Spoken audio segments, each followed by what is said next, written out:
Hello everyone, my name is Catherine James. I'm an IELTS trainer from IILT Kannikuri, Kottayam. So, നമ്മൾ ഇന്നിവിടെ discuss ചെയ്യാൻ പോകുന്നത് IELTSന്റെ basic ആയിട്ടുള്ള കാര്യങ്ങളാണ്. എന്താണ് IELTS എക്സാമിനേഷൻ, എത്ര ടൈപ്പ് ഓഫ് എക്സാംസ് ഉണ്ട്, അതിൻ്റെ മൊഡ്യൂൾസ് എന്തൊക്കെയാണ്, ഇതിനെപ്പറ്റിയെല്ലാമാണ് ഡിസ്കസ് ചെയ്യാൻ പോകുന്നത്. So recently I had A student, പുള്ളി IELTSന് ജോയിൻ ചെയ്യാൻ വന്നതാണ്. സോ ആസ് എ ട്രെയിനർ ഞാൻ ചോദിച്ചു ഏത് മൊഡ്യൂളാണ് എടുക്കുന്നത്, അത് ഐ മീൻ അക്കാഡമിക്സ് ആണോ ജനറൽ ആണോ. സോ പുള്ളിക്ക് അറിയത്തില്ലായിരുന്നു. ആൻഡ് ആസ് എ ഹ്യൂമർ പോലെ പുള്ളി പറഞ്ഞു അങ്ങനെ ഒന്നുമില്ല, രണ്ടും പോരട്ടെ. പക്ഷേ എന്താണ് IELTS, എന്താണ് അക്കാഡമിക്സ്, എന്താണ് ജനറൽ എന്ന് അറിഞ്ഞിട്ട് വേണം IELTSന് നമ്മൾ ജോയിൻ ചെയ്യാൻ പോകാൻ. ഒരു ഇംഗ്ലീഷ് സ്പീക്കിംഗ് കൺട്രിയിലോട്ട് മൈഗ്രേഷന് വേണ്ടിയിട്ടോ സ്റ്റഡി പർപ്പസിന് വേണ്ടിയിട്ടോ വർക്ക് വിസയ്ക്കോ വേണ്ടിയിട്ടാണോ നമ്മൾ മെയിനായിട്ട് IELTS എക്സാമിനേഷൻ എഴുതുന്നത്. സോ IELTS എന്ന് പറഞ്ഞാൽ international English language testing system. So IELTS എന്ന് പറയുന്നത് ഒരു ഇംഗ്ലീഷ് ലാംഗ്വേജ് പ്രൊഫഷ്യൻസി ടെസ്റ്റാണ്. നോൺ നേറ്റീവ് ഇംഗ്ലീഷ് സ്പീക്കേഴ്സ് ഒരു ഇംഗ്ലീഷ് സ്പീക്കിംഗ് കൺട്രിയിലോട്ട് മൈഗ്രേറ്റ് ചെയ്യണമെന്നുണ്ടെങ്കിൽ അവരുടെ ലാംഗ്വേജ് പ്രൊഫഷ്യൻസി കാണിക്കേണ്ടതുണ്ട്. അതിനു വേണ്ടിയിട്ട് എഴുതുന്ന എക്സാമാണ് IELTS. സോ IELTSനകത്ത് ചെക്ക് ചെയ്യുന്നത് അല്ലെങ്കിൽ അസസ് ചെയ്യുന്നത് നിങ്ങളുടെ രണ്ട് ടൈപ്പ് ഓഫ് സ്കിൽസ് ആണ്. റിസപ്റ്റീവ് സ്കിൽസ് അല്ലെങ്കിൽ പ്രൊഡക്റ്റീവ് സ്കിൽസ്. റിസപ്റ്റീവ് സ്കിൽസിനകത്ത് വരുന്നത് റീഡിംഗ് ആൻഡ് ലിസണിംഗ് ആണ്, വൈൽ പ്രൊഡക്റ്റീവ് സ്കിൽസിനകത്ത് വരുന്നത് റൈറ്റിംഗ് ആൻഡ് സ്പീക്കിംഗ് ആണ്. So who conduct IELTS? It is jointly managed by British Council, IDP IELTS Australia and Cambridge English assessment. IELTSൻ്റെ patterns റെഡിയാക്കുന്നതും question paper റെഡിയാക്കുന്നതുമെല്ലാം Cambridge assessment of English ആണ്. While രണ്ട് ഏജൻസിക്ക് exam നടത്താനുള്ള റൈറ്റ് ഉണ്ട്, അതാണ് ബ്രിട്ടീഷ് കൗൺസിലും IDPയും. സോ നമ്മൾ എക്സാം ബുക്ക് ചെയ്യുന്നത് through either British Council or IDP ആയിരിക്കും. Okay, let's move on to the 4 modules.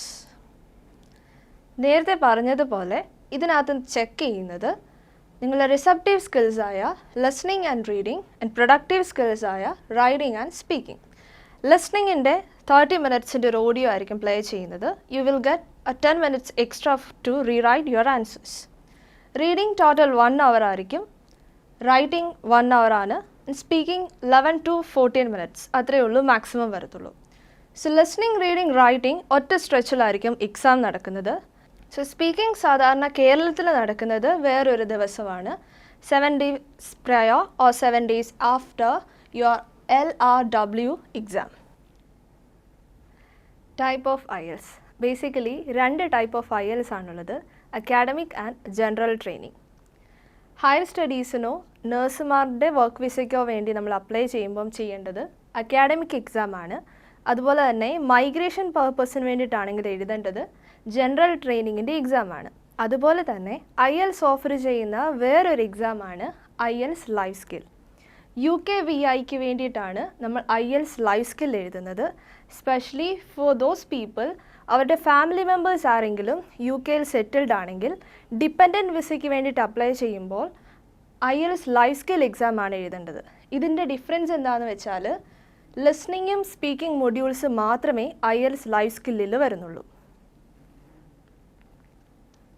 രണ്ട് മോഡ് ഓഫ് ഡെലിവറി ഉണ്ട് IELTS എക്സാമിനേഷന്. ഒന്ന് പേപ്പർ ബേസ്ഡ്, രണ്ടാമത്തേത് കമ്പ്യൂട്ടർ ബേസ്ഡ്.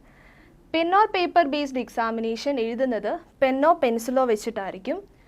ലിസണിങ് റീഡിംഗ് എഴുതേണ്ടത് പെൻസിൽ വെച്ചിട്ടും റൈറ്റിംഗ് എഴുതേണ്ടത് നമ്മുടെ ഓപ്ഷനാണ്, നമുക്ക് പെൻസിൽ യൂസ് ചെയ്യാം, പെൻ വേണമെങ്കിലും യൂസ് ചെയ്യാം. സ്പീക്കിംഗ് ഫേസ് ടു ഫേസ് ആയിരിക്കും. റിസൾട്ട് ആഫ്റ്റർ 13th ഡേയിലായിരിക്കും വരുന്നത്. വൈൽ കമ്പ്യൂട്ടർ ബേസ്ഡിൻ്റെ ലിസണിങ് റീഡിംഗ് റൈറ്റിംഗ് ഓൺലൈൻ മോഡിലായിരിക്കും. സ്പീക്കിംഗ് പേപ്പർ ബേസ്ഡ് പോലെ തന്നെ ഫേസ് ടു ഫേസ് ആയിരിക്കും. റിസൾട്ട് ആഫ്റ്റർ 3 to 5 days വരും.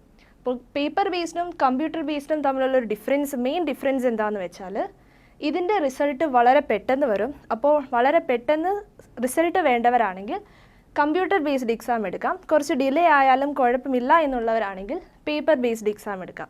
പക്ഷേ ഒരു കാര്യം ഓർക്കണം, കമ്പ്യൂട്ടർ ബേസ്ഡിന് ടൈപ്പിംഗ് സ്പീഡ് ഉണ്ടായിരിക്കണം, എങ്കിലേ റൈറ്റിംഗ് സമയത്തിന് തീർക്കാൻ പറ്റത്തുള്ളൂ. Score range, validity and fees. IELTS score ചെയ്യുന്നത് ഒരു 9 band സ്കെയിലിലാണ് വിത്ത് 0.5 band ഇൻക്രിമെൻറ്റ്സ്. 0 to 9 ആയിരിക്കും അതിൻ്റെ ബാൻഡ് വിത്ത്. IELTS എക്സാമിൻ്റെ വാലിഡിറ്റി എന്ന് പറയുന്നത് 24 months ആണ്, അല്ലെങ്കിൽ 2 years. നിങ്ങളുടെ ലിസണിങ് റീഡിംഗ് റൈറ്റിംഗ് ടെസ്റ്റിൻ്റെ എക്സാം ഡേറ്റ് വെച്ചിട്ട് 24 months എന്ന് വരുന്നു അല്ലെങ്കിൽ 2 years എന്ന് വരുന്നു അതുവരെ ആയിരിക്കും നിങ്ങളുടെ വാലിഡിറ്റി. എക്സാം ഫീസ് ഇപ്പോൾ 14,000 Indian rupees ആണ്. സോ ഇത്രയും കാര്യങ്ങളാണ് ബേസിക് ആയിട്ട് IELTSനെ പറ്റി അറിയേണ്ടത്. സോ ബിഫോർ നിങ്ങളൊരു IELTS കോച്ചിങ്ങിന് പോകുന്നതിന് മുമ്പ് ഇത്രയും കാര്യങ്ങളെങ്കിലും അറിഞ്ഞിരിക്കണം. So if you have any more queries about IELTS, please drop questions in our comment box. We will contact you as soon as possible.